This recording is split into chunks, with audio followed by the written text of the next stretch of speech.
Every spring, you make a cast you're convinced is harmless. The float lands, you settle in, you wait. And in that quiet moment you believe nothing is happening. Something is happening. You just sent a message, and it went to the fish. This is the part nobody tells you about a bobber.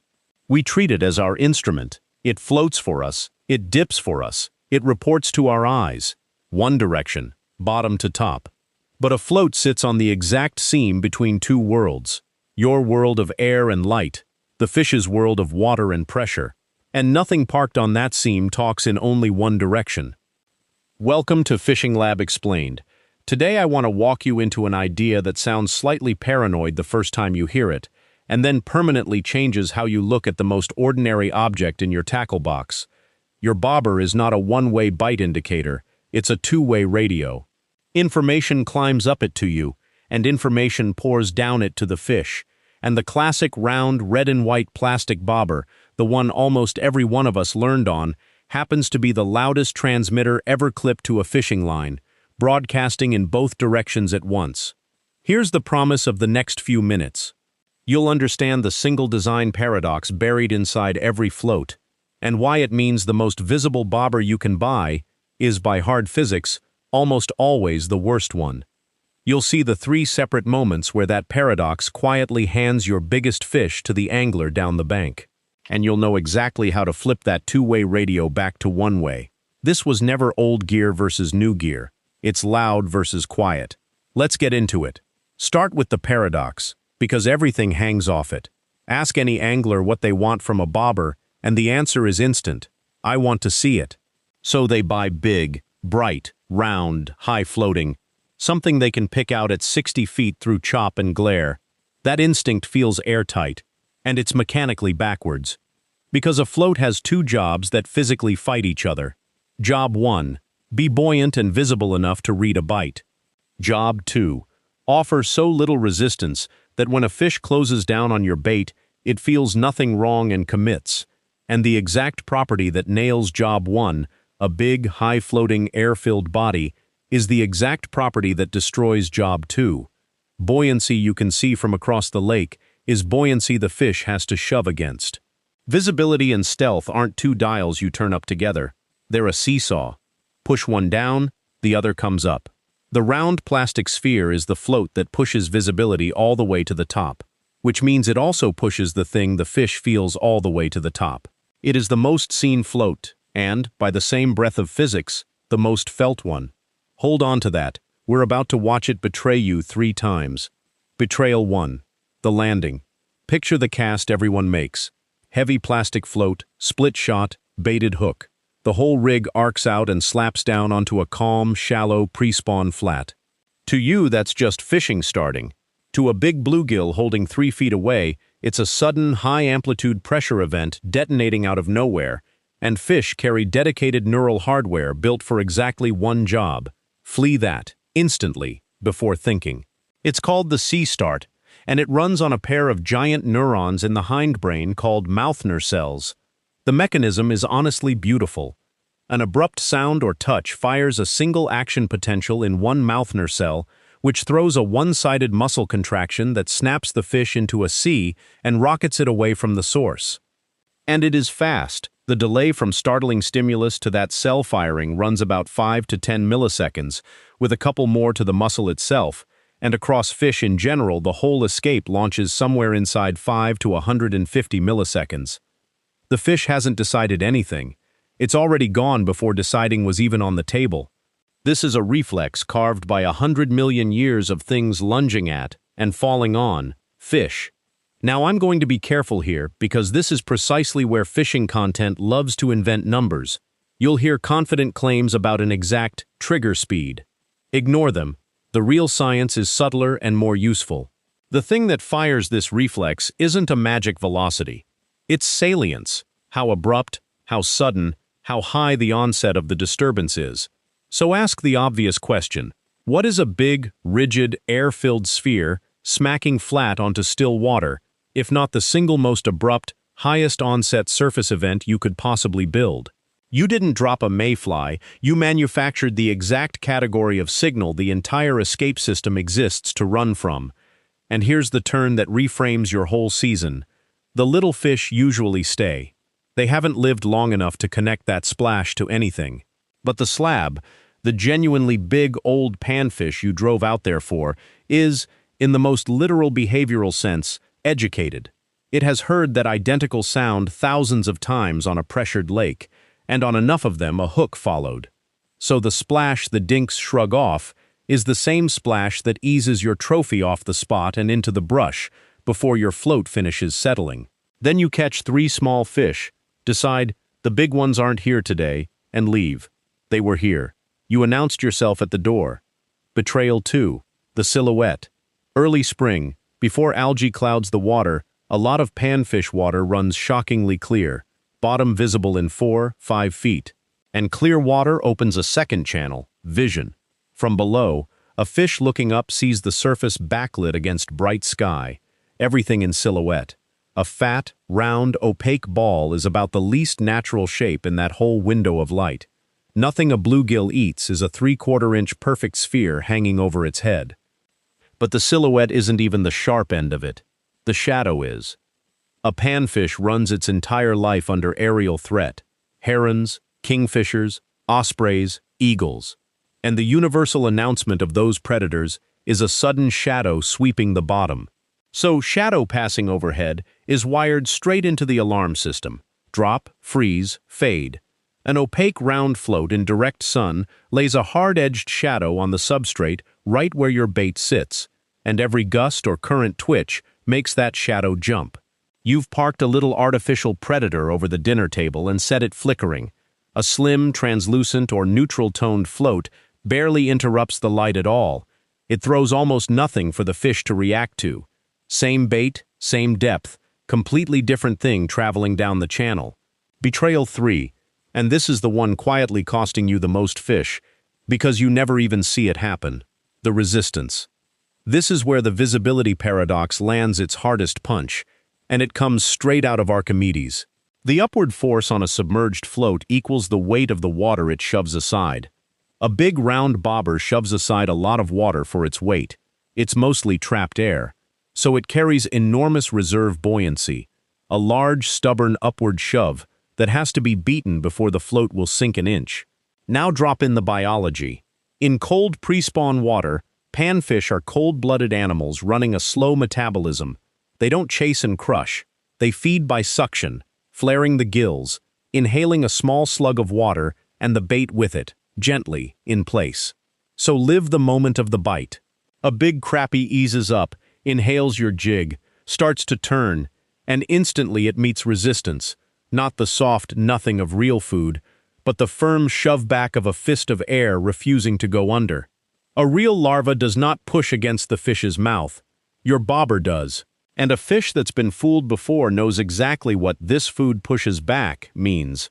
It blows the bait out, and the whole exchange plays out in a fraction of a second, 2 feet down, while your fat plastic float sits up top without a twitch. You can be bitten steadily all morning, and your bobber will swear the lake is empty. That's the cruelty of it. The failure is silent. There's no missed bite to learn from, because you never knew there was a bite. And this is exactly the spot where a lot of content reaches for a fake statistic. Balsa detects 85% of light bites. That kind of thing. Don't trust those. Chase them down and they evaporate into a marketing page with no real study under them. You don't need an invented percentage, because the physics is flat and you can feel it in your own hand. A fish has to overcome a float's reserve buoyancy to register at all. A high-volume sphere has a mountain of it. A slim balsa or dense foam pencil, tuned so only its tip shows, has almost none. Less reserve buoyancy, less pushback, more fish that actually commit. That isn't a claim, that's displacement. And the resistance problem has an evil twin on the upward channel. The bite you literally cannot see. Crappie carry an upturned superior mouth. Their entire feeding rig is built to attack upward, at prey lit up above them. So one of their most common moves is to rise from beneath the bait, inhale it, and keep drifting up the column. When a fish does that, it lifts your sinker, and the small downward tension that was on your line suddenly goes slack. On a big buoyant sphere, you see nothing. It has so much reserve lift that losing the sinker's little tug doesn't register, it just keeps riding upright.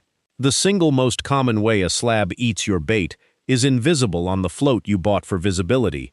A properly balanced slim float does the opposite, lose that downward tension and its balance tips, and it lays flat on the surface. That flat float is a lift bite. If your float physically can't lay over, you're blind to half the bites you get. There's even a quieter consequence hiding behind the resistance problem, what the big float does to your bait's fall.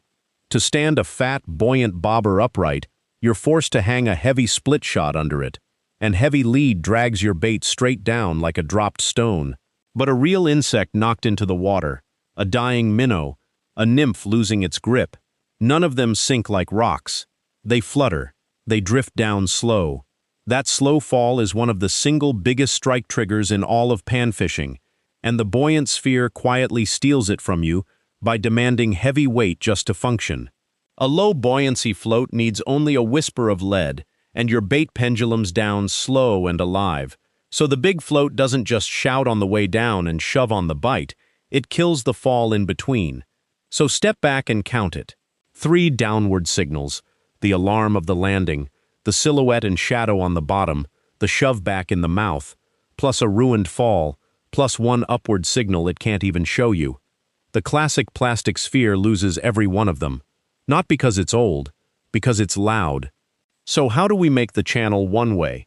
The fix is a system, and its keystone is the slip float. Let me give you the logic before the steps, because the steps only make sense once you see what each one is quieting. A slip bobber rides free on your line between a stop and the weight. That one feature pays off at both ends of the cast.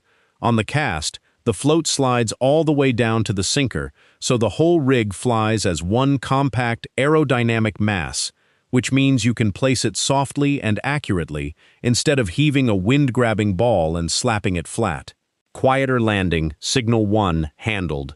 And because a slip rig suspends the bait at any depth without a giant float, you can run a small, low-buoyancy body, which handles the silhouette and the resistance at once. It also fixes something the fixed float simply can't: depth. You cannot cast a float clipped 9 feet up your line. With a slip rig, you fish 2 feet or 20 with the same rod, just by sliding a knot. When a late cold front pushes the slabs off the bank and onto a drop-off, the fixed bobber crowd is stranded shallow. You aren't. Here's how it goes together. First, a bobber stop on your main line, a small thread knot or rubber bead, set at your target depth. It reels right through the rod guides. Second, a small bead under it, wider than the float's hole, so the stop can't jam through. Third, the float, a slim balsa or dense closed cell foam pencil, ideally with a hard grommet at the line entry, so the line doesn't saw a groove into soft balsa over a season. Fourth, your weight, set so the float rides low, only the painted tip showing. Fifth, a thin wire hook or micro jig, light enough not to overload that delicate balance. And one honest fix for the line itself. The spring clip on a fixed float pinches your line against a hard edge. On light mono or fluoro, that pinch can nick and weaken the line right at the contact point, and you find out the hard way when a 2-pound crappie finally loads the rod and it pops at the crimp. Threading the line cleanly through a slip float removes that pressure point entirely. If you run braid around timber for the strength, add 1 step. Tie a short fluorocarbon leader to the braid with a slim, low-profile knot, and put your bobber stop on the smooth fluoro, because braid's textured weave will lock a thread knot tight and steal your depth adjustment. Strength of braid, adjustability of the slip rig, both at once. Now the part that turns gear theory into fish on the next trip. Tune to near-neutral buoyancy, and actually mean it. Add small split shot or a pinch of tungsten putty, a little at a time, until only the very tip of the float stands above the film. At that point, the reserve buoyancy a fish has to fight is nearly nothing. A slab can inhale your jig and turn away, feeling essentially no shove back. That single adjustment, more than any color or brand or bait, is what converts silent rejections into bites you can actually see. A second, smaller trigger, instead of yanking the rod to twitch the bait, which on a stiff setup just rips it out of the zone, tap the rod blank with a finger. That micro vibration runs down a sensitive, low-resistance rig, and makes a soft jig shiver in place, movement without displacement, like an insect struggling without going anywhere. Small thing. It flips a staring fish into a committed one. And if you run forward-facing sonar, the slip float becomes surgical. Find the exact depth the school is holding, then set your stop so the jig hangs a foot to a foot and a half above them. Remember the upward-feeding architecture. A crappie would far rather rise to a target than drop to one. You're not just locating fish, you're placing the bait inside their natural upward strike window and holding it there, silently. Now let me be fair, because honesty is the whole point of this channel, and there's exactly one case where a fixed float still wins.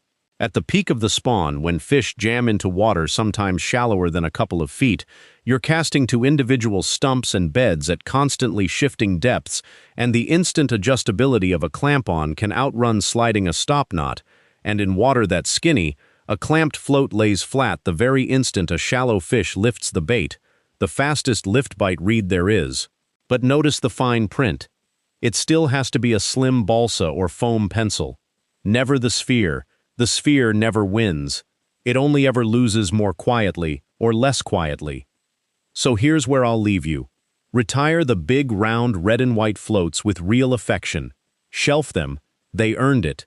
They taught half of us how to fish. But understand what they actually are on a modern, pressured, clear water lake. They're a broadcast tower. Every cast, they shout danger on the way down, drop a fake predator's shadow on the bottom, kill the natural fall of your bait, and shove back against the very bite you're praying for. Then hide the lift bite that was your best shot of the day. You never realized you were scaring them, because the whole transmission runs on a channel you were never watching. The entire game is to flip that two-way radio to one-way. Quiet going down, loud coming up. A slip rig and a tuned pencil float don't catch fish because they're modern. They catch fish because they finally stop telling the fish everything you're about to do.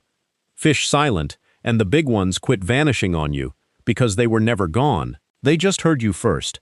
If this flipped how you see that little float, do me a favor and tell me down in the comments, what's the one bite you now realize you've been missing for years? Subscribe to Fishing Lab Explained, and I'll see you in the next experiment.